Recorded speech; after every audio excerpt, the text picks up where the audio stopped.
this year's president of the CSU to welcome our guest speaker, Eileen Dancuart, remarkable landscape architect in Lima, whose work I've had the privilege of seeing. And that led to this invitation.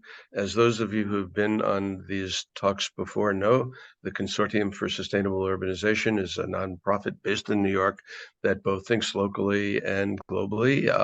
We try to, in these monthly lecture series, bring speakers to the table, to the Zoom lecture, who have done work that might not have otherwise gotten adequate attention, and that we think is both exemplary and replicable. And what we'll be seeing today is certainly that. Coincidentally or not, and Eileen, you and I haven't had a chance to discuss this, but your work is on exhibit currently and until the beginning of September at the AAA New York Chapter's Center for Architecture. There's a show about academic projects throughout South America, throughout Latin America, and you were the collaborating landscape architect on the UTech project, the engineering and technology school. And that project is prominently featured at the Center for Architecture, where I used to work, and saw not only the images yesterday in place, but I've seen the school and walked the school. And I think in general, what we see in your work and maybe better in Lima than in New York is a multidisciplinary approach where the landscape and the built form, the structure, and even the infrastructure tied together, at least as seen from afar, much more cohesively. And I don't think that's just because of the growing season and the love of horticulture and plantings that characterize the beautiful city of Lima. I could do a very, very long introduction. You have had a distinguished career, mostly in Peru, but your academic life straddles several continents, including doing your Master of Landscape Architecture, Eileen, here in the States at the University of Illinois, Urbana-Champaign. And I would be interested to also, if time permits, we're primarily being talking today about the Miraflores Bicentennial Park, celebrates, wave the flag a little bit, the 200 years of independence from Spain, declared by San Martin on July 28th. There are streets named both for him and for that date. But the idea of a connecting linear park along the waterfront that does many, many things at the same time is very special. And I want to say, without a long biographical introduction, that your work is very special, and we're so delighted that you're here to speak with us today. I'll get out of the way. You'll have the floor, and we'll try to save at least 10 or 15 minutes at the end for questions and answers from members of the audience in the chat room. And I'll stop there. Eileen, the floor is yours. Okay. Well, Bill, thank you very, very much for this honor to be part of your wonderful scope of guests on the Consortium for Sustainable Urbanization, and to be able to talk to you about a very important project in my career, that is the Bicentennial Park of Miraflores in Peru. I don't know if you can see my screen. Do you see it? Yes. Yes. So this is the project I'm going to talk to you, which has been recently open to the public, and is part of a 20-year-long career that started when I graduated in 2003 from the University of Illinois. I graduated as a landscape architect.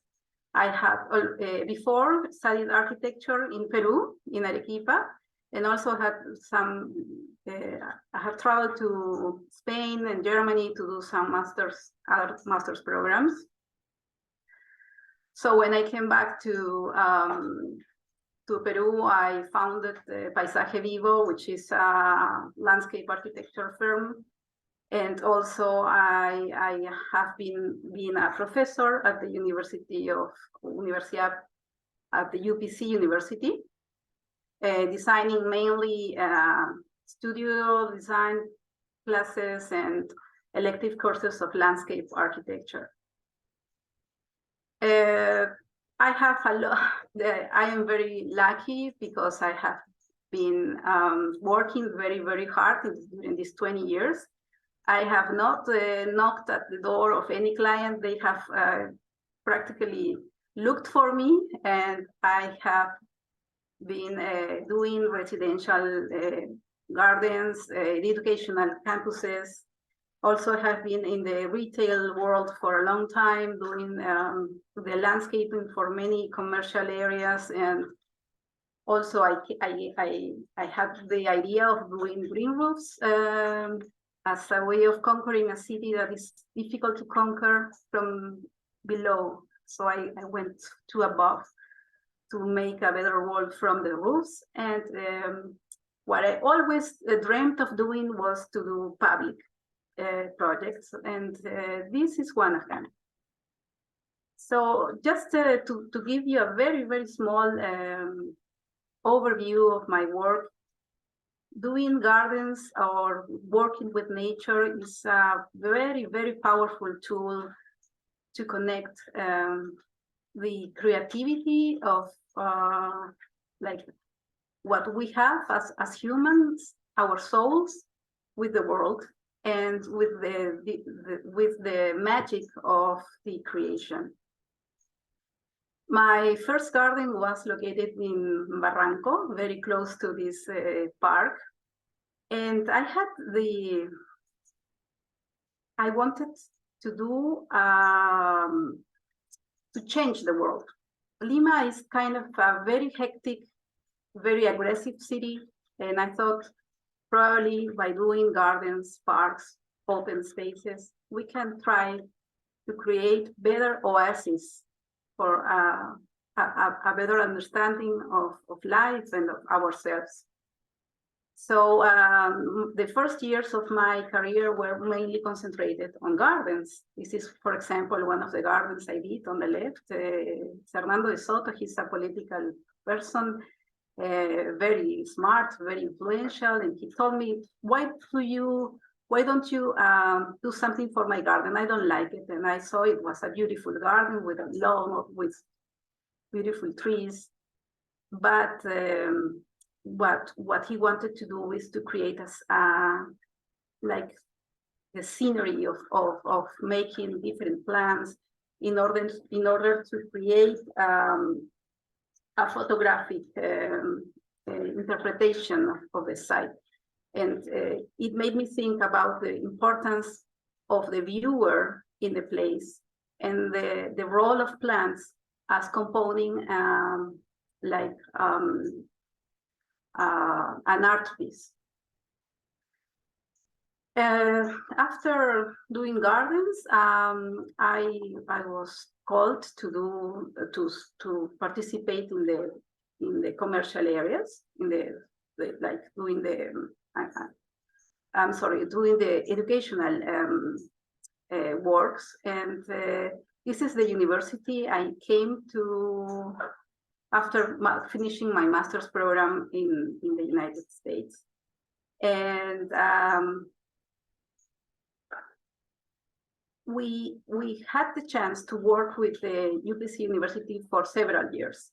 And this is how it looks today. Now you can see that the change is quite a lot, and it is thanks to the presence of trees and the use of a concept that would link together the open space with the experience of being in there.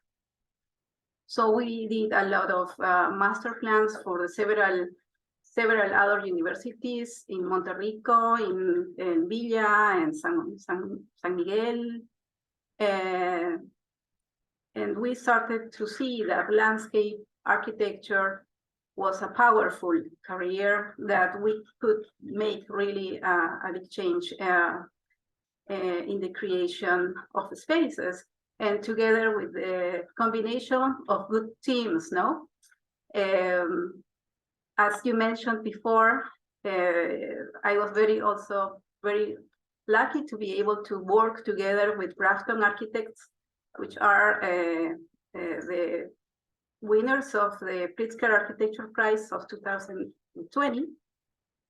And this was a contest about creating a campus for the UTEC University in the very close to the site, actually, in the limit of Barranco and Miraflores. The building was a wonderful architectural piece of work that would talk about the presence of the cliffs in Lima, which is like a very monumental piece of stone in the city, with so many, with the scale of the city that is 10 million people city. And also it wanted to be monumental and to be rough, but at the same time it wanted to have green terraces to look to Barranco. So the presence of gardens on the roofs would soften this presence of concrete on the building. And that's the exact balance that made this beautiful building. And I was lucky to be part of it from the very beginning of the building. And it was very interesting to be able to talk to the engineers and to convince them to make gardens and to invest in the gardens, not as an ornament, but as essential, as a fundament of a building, and as a way of responding to the conditions of a city. Also, I was called to participate on several retail projects, as this one that is located on the third floor of in a very busy part of the city that is called Ate. It has no sidewalks, has no parks. People are really, they have no open spaces. So these commercial centers serve as open spaces. What the city cannot do is found on the private spaces as these ones. So we did these green roofs, creating gardens, making people be part of like a fantasy. I know it's not the reality, it's not the day-to-day, but it is a place where they can go with their families, with their children, and spend the days and the weekend, and be able to look at nature and to have another speed, another to worry less, you know.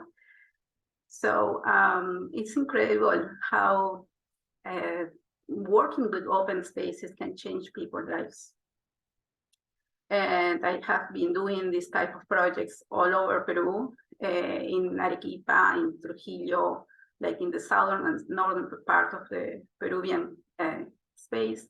And it is also a new way of looking at the commercial areas, not just as places to buy something, but also to give people some quality of life, being able to sit without having to pay for a cup of coffee, or being able to see the flora of the region, and just have some quality of time in there. It all started very close to 2003, when I started working for the Jockey Commercial Center, who made a new part of the project, like and called me to do a landscaping concept. And I thought that plants could not be just something that would be repeated, but we had to think about a language. We had to think about a way to give places a name, an experience, you know, to have that as not as really as the language of the site. And we did the same in Larcomar, and I think that it has not stopped. They are still calling me, and we are doing wonderful and beautiful projects. then I went to Germany to be able to know more about green roofs. I was very curious about how to make a garden on top of a building, and to be able to have that tranquility and the sense of power and the possibility of looking to the city from a platform from above. No, it's like the sense of conquering the territory.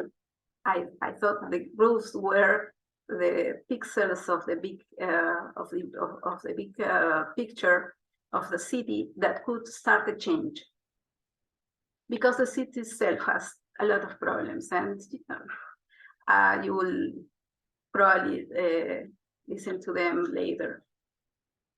So this is, for example, a building we did, and you can see the picture on the left with the garden just constructed. I have the representation of Green Roofs, which is a German brand, and with just 30 centimeters of substrate and a little bit to 70 centimeters to each tree, we did like a forest in 1,000 square meters of a building. On the left, you can see the trees just planted. On the right, you can see the trees after 4 years of planting.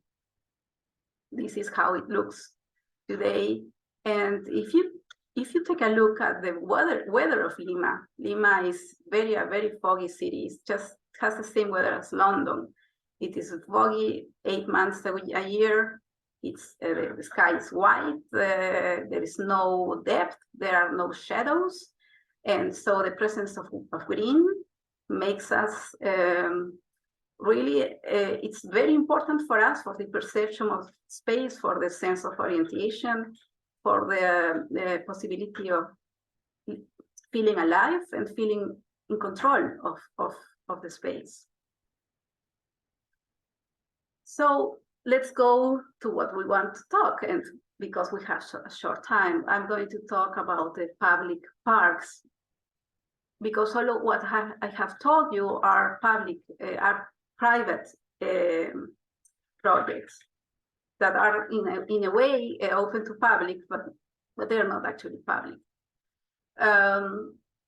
These are some of the plans, for example, I did for the Alameda de los Descalzos, which is a historian park in a historic place of Lima. And as this project, as you can see, I did it together with a Spanish team of landscape architects. We saw that we have a large potential, and we need this type of spaces to give quality to our cities.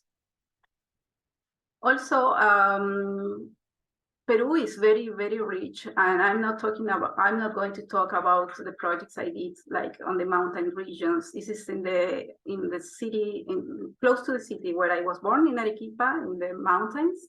This is the Colca Valley, and I did a hotel called Las Casitas del Colca, which was an Orient Express hotel, trying to use native plants, to use the plants that are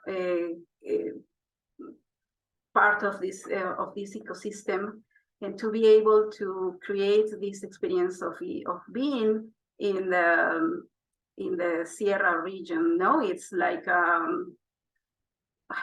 there's always a question mark if it is going to be able to be done, because plants take time to grow. And in the Syria, on the mountain regions, they grow very slowly. So, but actually we could do it, and it's always a pleasure to see people enjoying the spaces that we design. Also, we did some hotels in the northern part of Peru, where it's desert in front of the ocean, and using plants that look very tropical, but are actually very xerophyte plants, very low consuming plants. And So Peru has different regions, and I wanted to show you some of the projects like in the mountain regions and the coastal regions and the rainforest regions. And they are shaped because of the presence of the Andean mountain chain that creates different types of climates. And Peru is like in the middle of South America, and Lima is in the middle of the coastal border of Peru, actually, and Miraflores is kind of the center part of Lima, like close to the ocean. It is very interesting to see this border, no? The big city of Lima, which is a metropolis, it has more than 10 million people, and it is located on a desert plateau.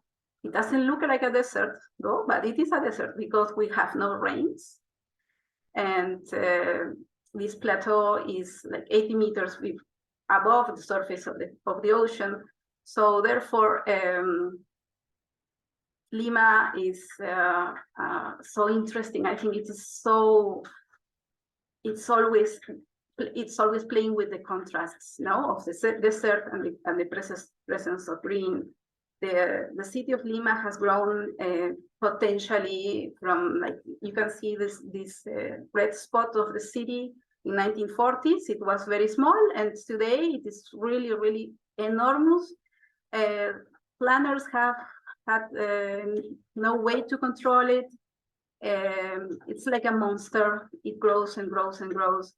And the presence of water has it's very, very important, because without water we cannot survive. This was the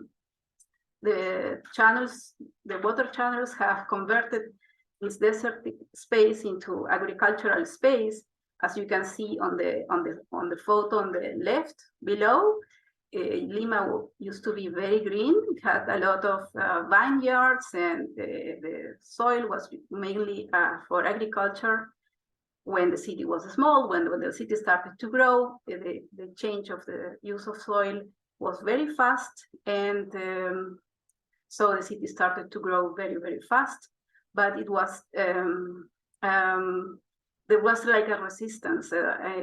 Lima is also called the Garden City because of the presence of vegetation, because of the humidity of Lima. It is kind of it's not difficult to have plants, because it's like a greenhouse.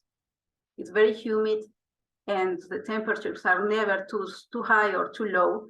So plants grow if you water them, if you take care of them. They are there. And as I told you on my last slide about the sky of Lima and these winters that are so long, green areas are very important for us. Also, this huge monster of Lima is stopped by the border of the coast. No, we cannot grow more, and this border are the cliffs that are called the green coast, la costanera, la costa verde. No, and it's the name of a green coast comes because of the presence of plants that would grow on the base of the cliffs. And that used to be like that because of the huge amount of water that was poured into the desert plateau because of the presence of agricultural areas. So the groundwater would come out from like on the borders of the costanera. When the city started to change and the big highways were built, they kind of closed that interchange of water, also because there were no more agricultural areas, and the green coast was no longer green.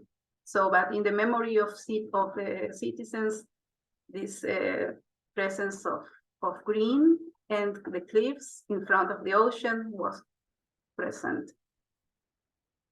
So the border of these parks along the costanera were not really parks. They were just pieces of dry land, and the they started to do planning, and I think that was the most incredible and wonderful interventions to create this border as a public space, to be able to walk along, to see the ocean.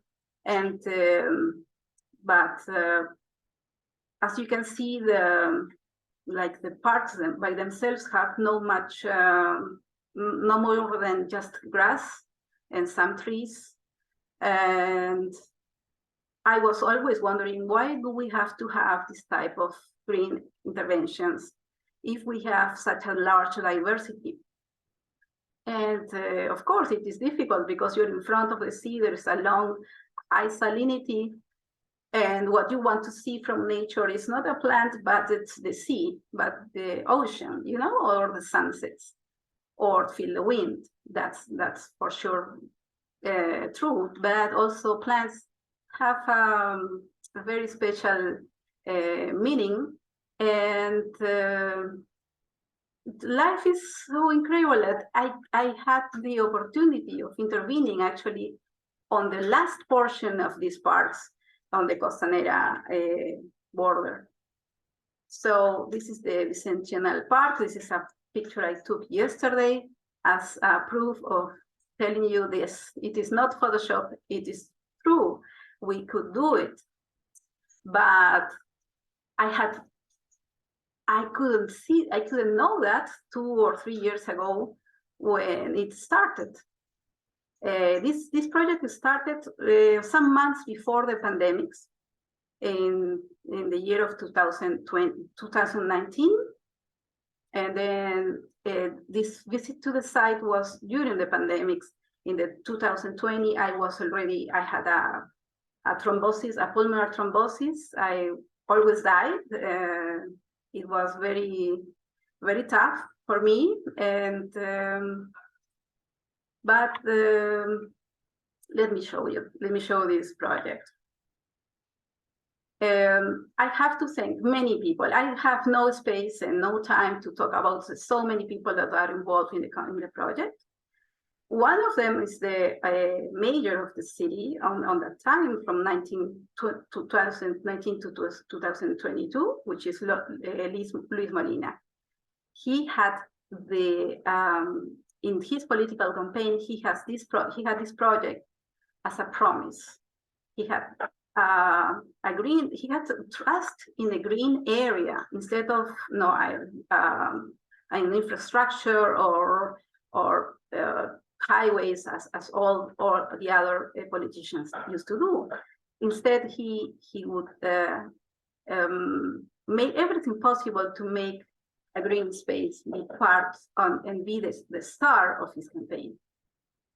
That was also because he had some urban planners who did his plan, and I have to thank Diana Avilés because she saw the place as a potential area to talk about the coastal border as to contribute for physical and pedagogical use of the city. And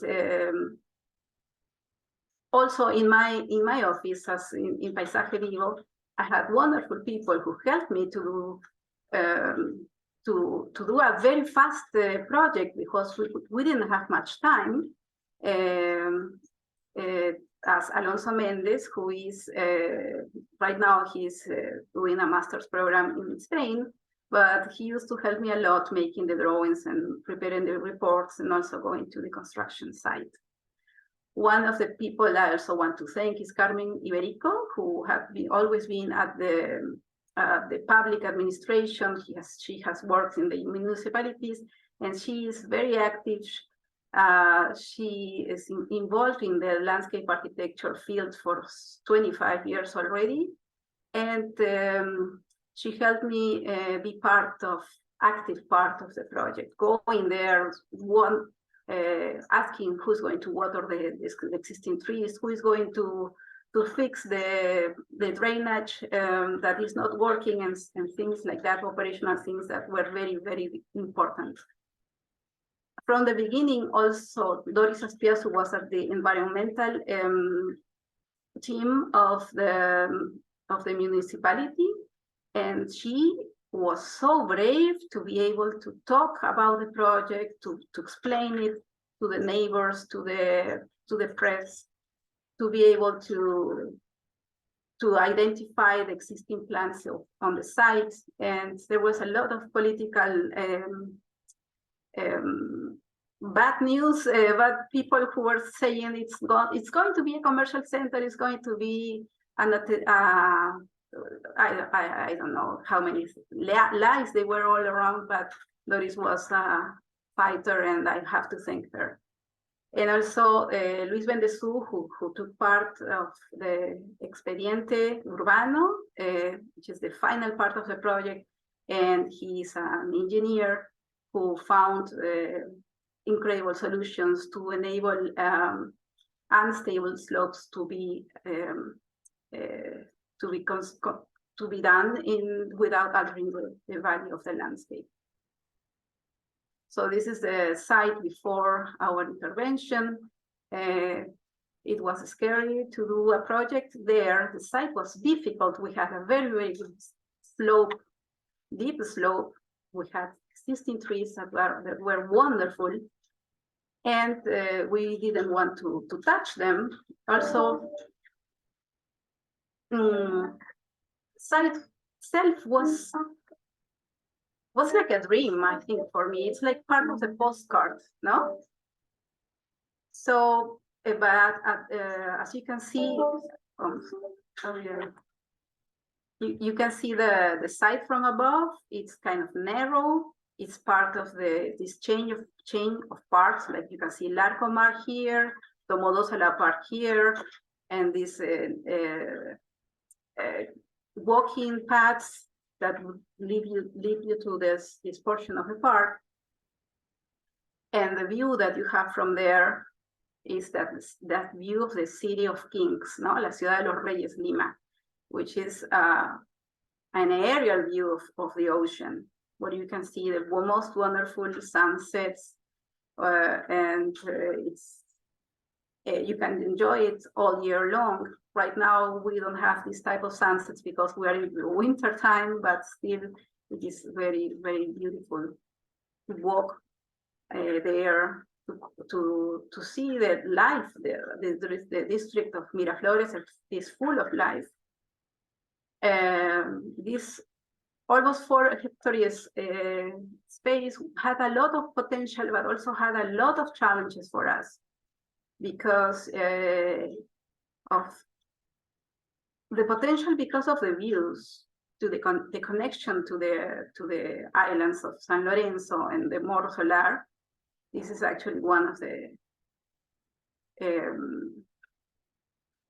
I think that's what we had to do, and I was trying to explain it in very simple steps. First was to identify the different types of slopes that we have in here. It's not the same as doing a park in a flat area. This area, this park had different types of slopes. Some of them were 100%, which allowed us to just to look at the cliffs and do not do anything with them. Some others had 20%, 30% of slope. We could do some planting and things like that. So we painted in different colors the slope gradient. Also, we identified the existing trees, which are very beautiful trees, big trees. And these trees would be the ones that we had to save and that would give us the levels of how the paths had to be woven. The paths were not just random. They had to do with the slope. They had to do with the existing of trees, and they had to do about creating the experience. So in the site we had outside views to the ocean and inside views like to the ravine. We could be on top of the cliffs in order to see, to contemplate the ocean, but also we could go inside of the ravine in order to be able to be in contact with nature, with the plants, and to be able to see at different types of plants and trees. So this is the park, and you can see that the existing trees are the magic actors of the site. And the presence of them is like what makes this park look like an old park, even if it is new, no? Also, you can see that the slope has been created in a way that paths can be a way of creating terraces that are done according to the existing trees, as you can see, and the slabulation of the slope. In some areas, it was not necessary to use geoseals because of the horizontality of the site. So we used, we could plant several plants. And on the other side, if the slope was too deep, we had to use geocells. As here you can see that, and how the treatment of the surface is not just for ornamental reasons, but for several other reasons. The site itself had a lot of concerns and a lot of connections to the different elements of the site. And the idea of creating a park on the horizontal areas, all of the other parts of the parks on the Costanera is this portion couldn't be the same. It's part of the park of the Costanera parks, but this one is on a ravine and it's on a steep area, and it has different conditions. So this is the initial render of, for example, we did in the office, like, looking at the idea of not just creating a normal park full of grasses. We didn't want to use grass because of the high water consumption it needed. And also we wanted to do it a place to learn, to talk about the different possibilities that we have in Peru, the different plants that we can use, and the accessibility that was also very important. And very people criticize me because they said, why do you want to put plazas and ramps if we have no park with that type of accessibility? Because we don't have, but we should have. We should have quality of the spaces. We need to go with our babies, with our dogs, with our relatives who cannot walk, and be able to look at all the places without obstacles. So that was kind of difficult to consider, but we did that. Also, we took some other decision about placing plantings according to the slope gradients. And we did the walking, the paths, having this connection between the areas, using the correct angles and these areas to rest.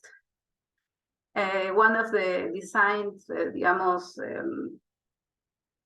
the geometry I used was not just a line, but a broken line or a sum of lines, because that's what we have in the ravine. And this idea of making a diagonal I think it is so powerful. The diagonal, both in terms of the terrain and also in terms of circulation, because it can create different scenes. You can go, if it is just a line, straight line, then there is no reason to walk the line. But if the straight line becomes a broken line, it turns and gives you different viewpoints, then it is a wonderful experience. You create the journey. The paths were also trying to, this is what I was trying to explain you before. These directions that shift give you really sense of discovering the site all the time.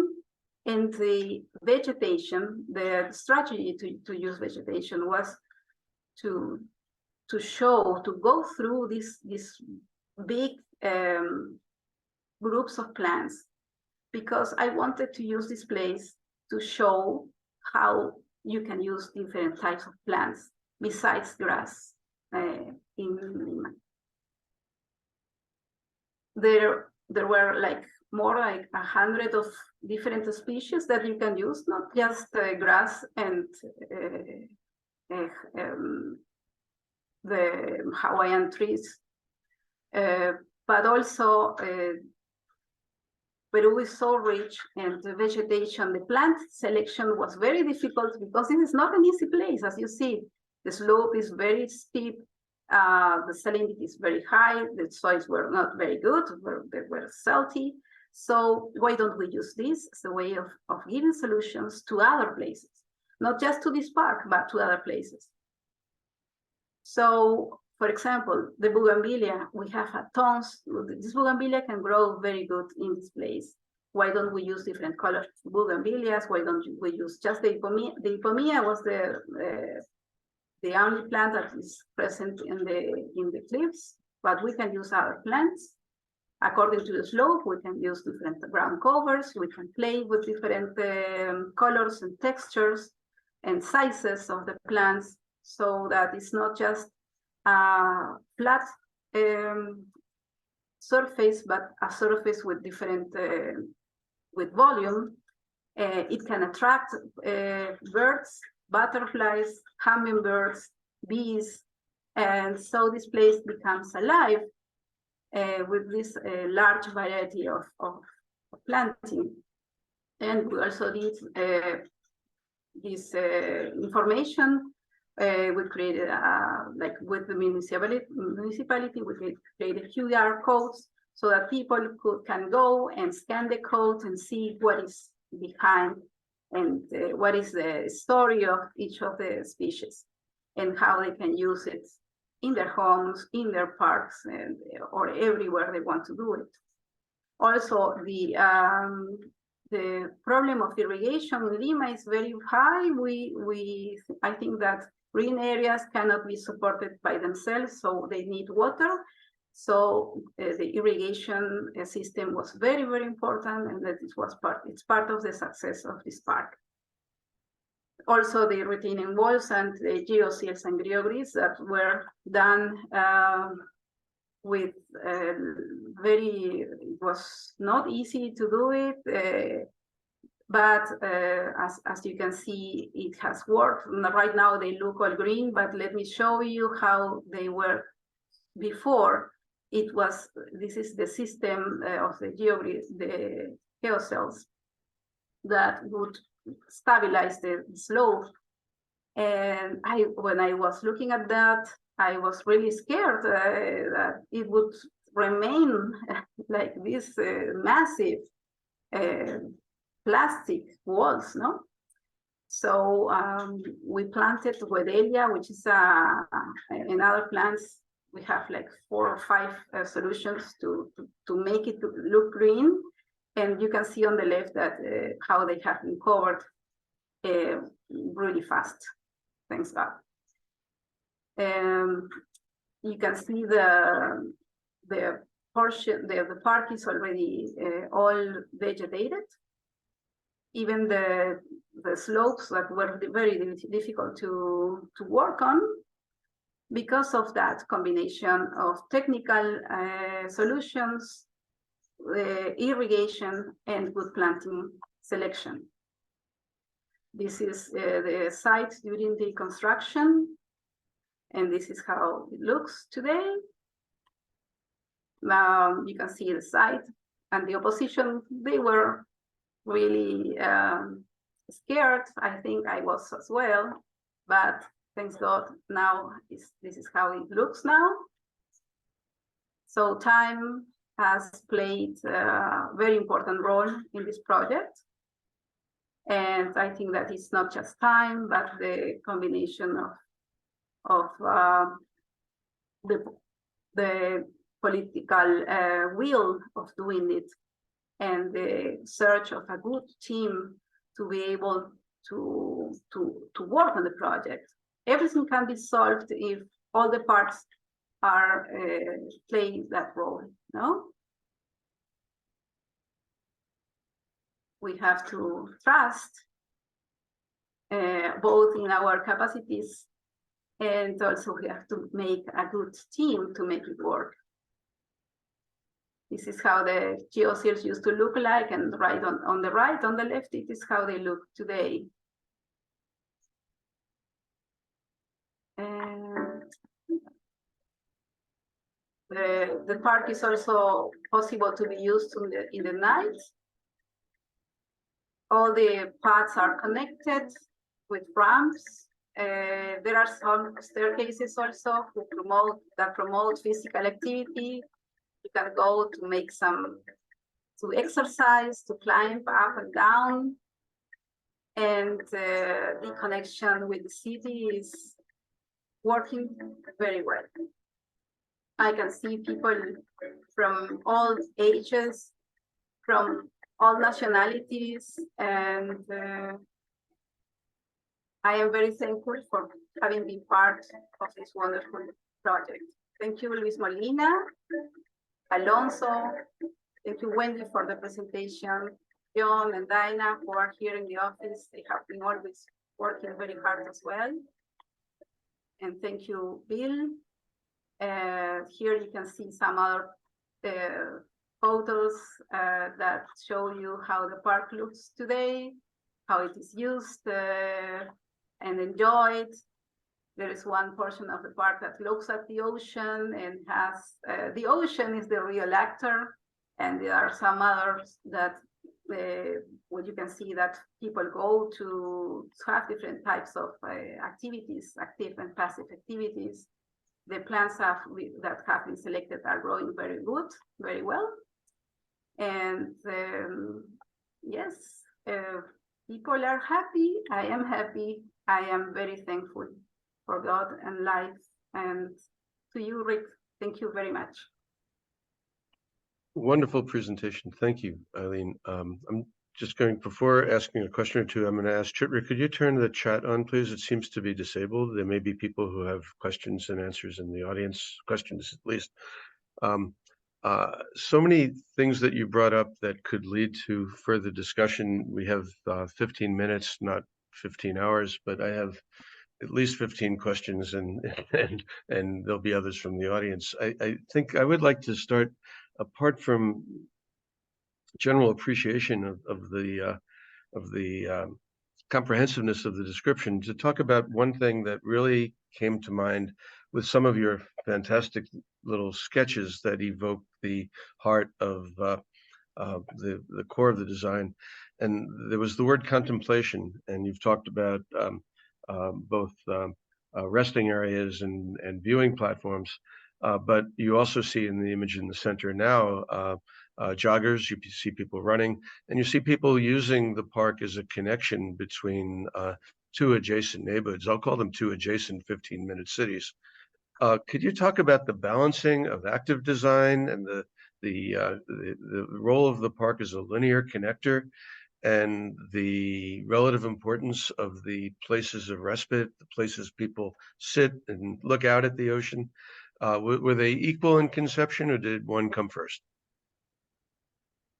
Yeah, actually, this districts of Miraflores, for us, Miraflores means looking flowers. Miraflores is a district that has been always had the tradition of the gardens and of creating these. It was full of houses and beautiful gardens, and then these houses started to change and become buildings. But people have always been very queen of nature.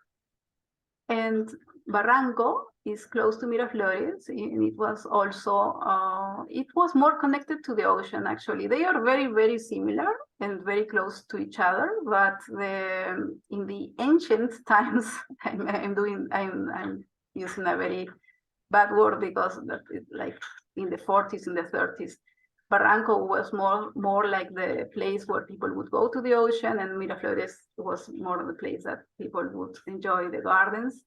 But they are actually the same, and the parts of Miraflores are very visited. They create a long attraction both for locals and for people from other places of Miraflores. So if you ask me what was in my mind about the possibility of this park, I think I had the idea of that in front of the ocean, you would use this space to contemplation. That I would say there is nothing to do than just a platform, that just a path, a place where to look at that and feel the silence, and there is nothing else needed. But on the other side, if you ask me what would you do in the ravine, in the lineal park, it is very different. Now, it's in this part it is more connected to the plants and to the necessity of going up and down because of the nature of the site. So we have kind of a hidden park. If you are walking on the street, the park is below, and the possibility of connecting the lower part with the upper parts has so much potential. On one side, we can just walk using the ramps. On the other side, we can have closer connections with the staircases. So with the staircases, I think it is, let me find a picture of the staircases. It is incredible because a staircase can be like this diagonal line that can connect, that can create physical activities. But a ramp is more for everybody. So also one of the things that I have seen in the park that it is used in several ways that I had not imagined. No, the unthought uses of space. I guess it is also part of the project. How people prefer to use it. How people enjoy it. They go with the families. I thought it would be more like the use of the park would more just for walking or contemplation, but it is actually used a lot by children, and it is used a lot by people with dogs. I had not thought about the dogs, and it's so good for them.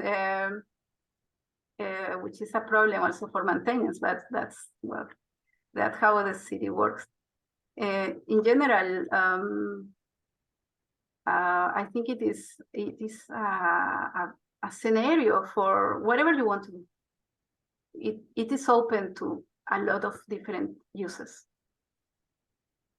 There's several questions from members of the audience. I'm going to ask one other of my own before turning to those other ones, because the terracing form is evocative of traditional, if you will, South American, Peruvian, Inca, and other cultural ways of dealing with sloping sites in the mountains, as you referenced. It also, I think I understand from one or another of the websites, provides a stabilization, as does the vegetation, for the cliffside against erosion, collapse, perhaps seismics. Can you talk about some of the, apart from the wonderful capability of human use, were there geotechnical considerations in stabilizing the cliffside, or was that just an ancillary benefit?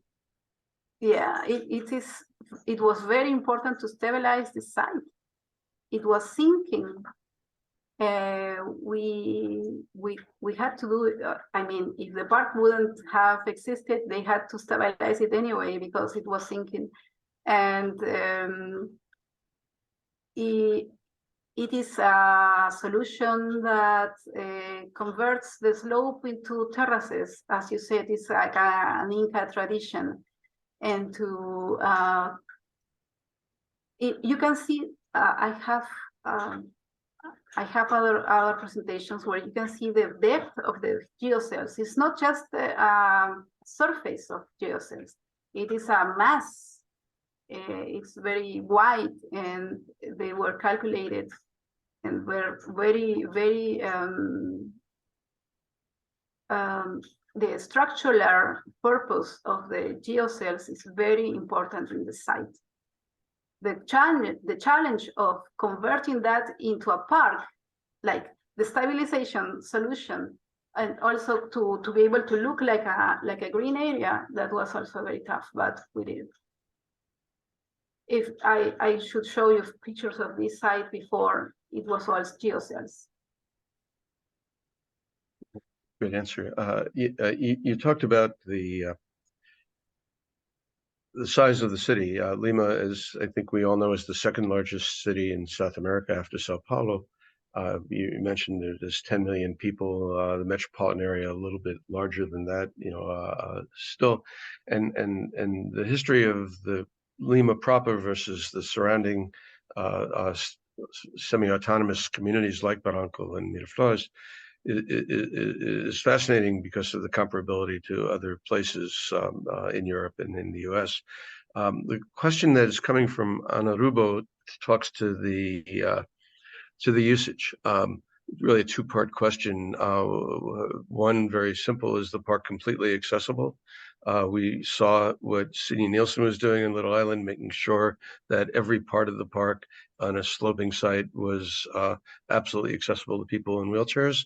That was my impression in visiting the park on 2 different occasions. But were there issues of accessibility given the nature and number of the different slopes? And the second part of Anna's question relates to usage demographically. Both Barranco and Miraflores are relatively privileged communities compared to other parts of Lima. How is the park used? Is it by all sectors of society? You mentioned that visitors come, and certainly visitors from the US and other tourists come, but is it a regional draw within the city, or is it primarily people who could easily get there from being neighbors to it? Yeah, the accessibility for me was important. I think the space has to be democratic. It has to be for everybody. And even the slope was a challenge. And the easy part would have been to create just staircases and narrow paths, and that was it. But I thought that we had to make a difference, and we had to make it accessible. It is in Miraflores, but actually the best views to the park are from Barranco, from the other side of the city. Mm-hmm. Mm-hmm. And it is in the coast of Peru, but it attracts people from all parts of the city, of parts of the world. So it is the magic of an open space, that it can benefit everybody. It doesn't matter where it is located, because it doesn't have a door where you have to pay an entrance. It is open, and it creates the hope of just turning something into a better place. That probably, if you see the ravine in Barranco is not is dry, and the irrigation is not working. They could do a similar park in front of that. There are other places in Lima that also need to better public places. it's not necessary to have a rich area or a popular and visited area to have a successful project, I think. And it gets to one of the other questions from an audience member, Natalia Manning, an architect in London, asking about balancing commercial development and public and civic needs. You mentioned the connectivity to Larcomar, which is a private development, draws lots of people with commercial space, really quite remarkable shopping center with views of the sea. This was publicly financed and is public space. You mentioned political will. Was this difficult to find funding? How do you balance the demands of the private sector and the public sector for such prime real estate with views of the sea? Yeah, that was the look for funds was very clever from the major, because he found a way to find money to do this part, because the municipality itself had not that much amount of money. He was clever to see how to knock at different doors, like tourism, like the development of the city, and different types of organizations. I think that the park also has potential to become more open to the public. You can see the plazas here. I think it would be nice to have a coffee shop in there, not a commercial center, of course, but we can have different uses. I imagine it'll be a Besos Frances before too long. Besos Frances, yes, why not? Let me ask one last question in the minute that we have remaining, because after all, the plants are the most remarkable thing in any park, I'd like to think, in this one in particular. You mentioned 127 different species. And you also mentioned issues of the lack of rainwater in Miraflores, in Lima in general. It's certainly humid. And I inferred, or you stated explicitly, that the plant selection had a lot to do with water management.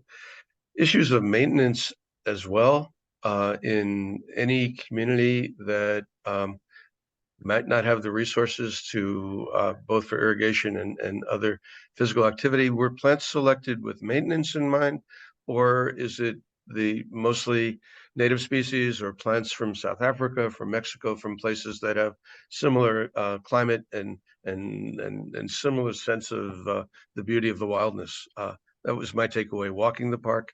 You described that a little bit. I would just like to know a little bit more about the plantings. And last part of that question, I'm sorry it's so long. I was reading about bougainvillea, which is so beautiful in Lima, and I've seen in Durban and other places in similar climates. Named, of course, after a French navigator who in the late 1700s circumnavigated the globe with several botanists. Evidently, well, the plant was named for the head of that, the admiral leading that navigation. It seems to have been identified and classified by a botanist named Jeanne Barret, B-A-R-E-T, who was the first woman to circumnavigate the globe. Is any of that history? The plants are all labeled. Here we are with STEM. In the U.S., landscape architecture, as of 2 weeks ago, declared as part of STEM. Are kids learning about the plants and their history and their provenance? Is that the purpose of the park? Yeah, it's the purpose. It's the purpose of this park, to be able to learn about the plants. As you mentioned, there are some plants that are native, that always exist, that are easy to grow in this area. My first idea was to use just native plants, but the scope and the availability in greenhouses was very, very low, and we had no time. So we had to open the palette and use adapted plants that are low consumption or low water consumption plants that are proven to work on these conditions.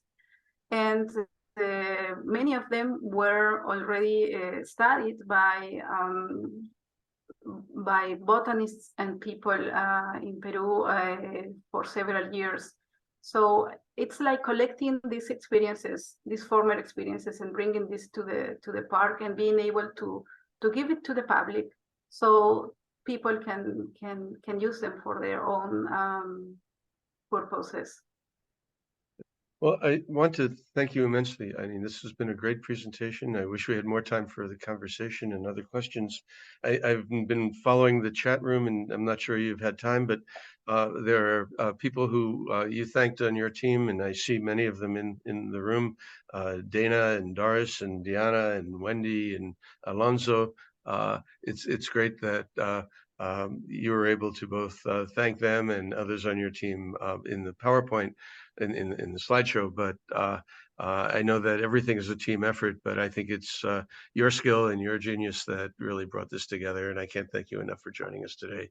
Last thing is the next CSU Green Cities program in August, coming up very soon. You can find all the information on our website, and we are going south from Peru to Chile, and stay tuned for more information about that. Thank you all in the audience for being here today. And Eileen, I hope to meet sometime in Lima, maybe at the park in Miraflores. Thank you all, and have a great afternoon or evening if you're far away in Europe. Bye, everybody.